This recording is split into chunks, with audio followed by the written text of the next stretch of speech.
তোর বাড়ি কই সেটা জিজ্ঞাসি। আমার বাড়ি চট্টগ্রাম। চাঁদা না পেয়ে বাসাবাড়ি কিংবা ব্যবসা প্রতিষ্ঠানে হামলা ভাঙচুরের দৃশ্য একসময় সিনেমার পর্দাতেই বেশি দেখা যেত।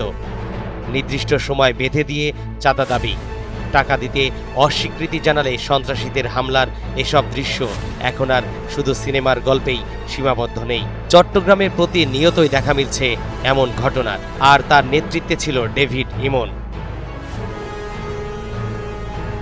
মূলত চট্টগ্রামে চাঁদা না পেয়ে প্রকাশ্যে ইন্টারনেট সেবাদানকারী প্রতিষ্ঠানে হামলা ভাঙচুরের পর আলোচনায় আসেন সন্ত্রাসী ডেভিড ইমনের নাম।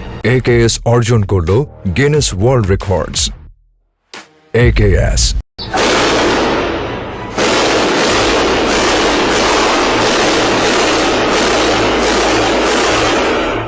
ডেভিড ইমনের আসল নাম মোবারক হোসেন।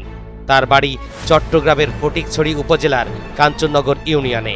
বাবার নাম মোহাম্মদ বোসা। ইমন বিদেশে পালিয়ে থাকা চট্টগ্রামের শীর্ষ সন্ত্রাসী সাজ্জাদ আলী খান ওরফে বড় সাজ্জাদের অনুসারী। আপনি যদি মেন্টালিটি নিয়ে আপনি 2 কোটি টাকা রেডি রাখিবেন আর প্রতি মাসে 10 লাখ টাকা করে দিবেন, তাহলে আপনি ব্যবসা করেন, না হলে ব্যবসা করেন না। না হলে ব্যবসা আমরা করব। গোলাফাইনের করার জন্য 2 কোটি টাকা রেডি করেন। পুরো চিটাঙ্গে কি আমার ব্যবসা? আপনার কয়টা লাইন আছে আমার সবকিছু জানা আছে, বুঝছেন? একসময় তিনি রাউজান এলাকায় বালু মহলের টাকা তুলতেন।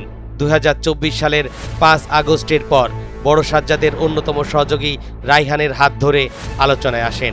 1 বছরের মধ্যেই জোড়া খুনসহ বিভিন্ন কারণে চট্টগ্রামের আন্ডারওয়ার্ল্ডের ত্রাস হয়ে ওঠেন সন্ত্রাসী ডেভিড ইমন। গত 2 বছরে কমবেশি 7 হত্যাকাণ্ড ঘটিয়েছে এই ইমন।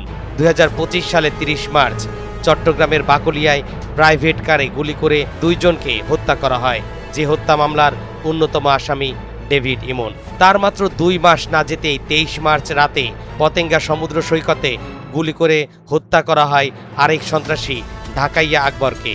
সে অভিযোগেও সরাসরি জড়িত এই ইমন। ডেভিড ইমন সহ আরও যে 3 জন আছে, সবাই আসলে তারা ক্লোজ অ্যাসোসিয়েটস, এবং এরা কিন্তু একেবারে ওই যে শুটার বলা যায়। বিভিন্ন জায়গায় সন্ত্রাসী কার্যক্রম থেকে শুরু করে চাঁদাবাজি সকল কার্যক্রমে তারা ওস্তাদ। একই বছরের 5 নভেম্বর চট্টগ্রাম 8 আসনের বর্তমান সংসদ সদস্য এরশাদুল্লাহ নির্বাচনী প্রচারণায় গুলিতে নিহত হন শীর্ষ সন্ত্রাসী সারোয়ার হোসেন বাবলা। এই ঘটনার অন্যতম অভিযুক্ত এই ডেভিড ইমন।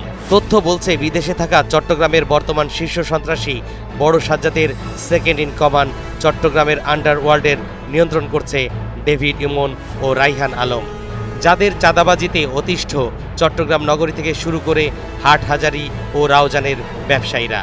তো সর্বশেষ আমরা যখন এই চক্র, বিশেষ করে ডেভিড ইমনের, ও যখন দেশে যখন দেখতেছে যে তার ধরা পড়ার সম্ভাবনা আছে বা এটা বেশি আলোচিত হয়ে গেছে, তখন যে বিদেশে একজন আছে যে আলোচিত গ্যাং লিডার যে সাজ্জাদ, বড় সাজ্জাদ ওরফে বড় সাজ্জাদ, তার পরামর্শক্রমেই তারা কিন্তু সে কিন্তু ইন্ডিয়াতে বা ভারতে পালিয়ে যাওয়ার একটা তার পরিকল্পনা ছিল। এই পরিকল্পনা সম্পর্কে আমরা সম্যকভাবে অবগত হই।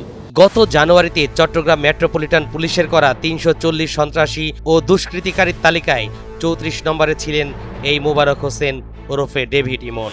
অভিযোগ আছে গত 1.5 মাসেই তিনি 3টি প্রতিষ্ঠানের কাছ থেকে অন্তত 1.5 কোটি টাকা চাঁদা হাতিয়ে নিয়েছেন। চট্টগ্রামের এমন দুর্ধর্ষ সন্ত্রাসী পুলিশের জালে ধরা পড়ায় এখন স্বস্তির নিঃশ্বাস ফেলছেন ব্যবসায়ী থেকে উদ্যোক্তারা।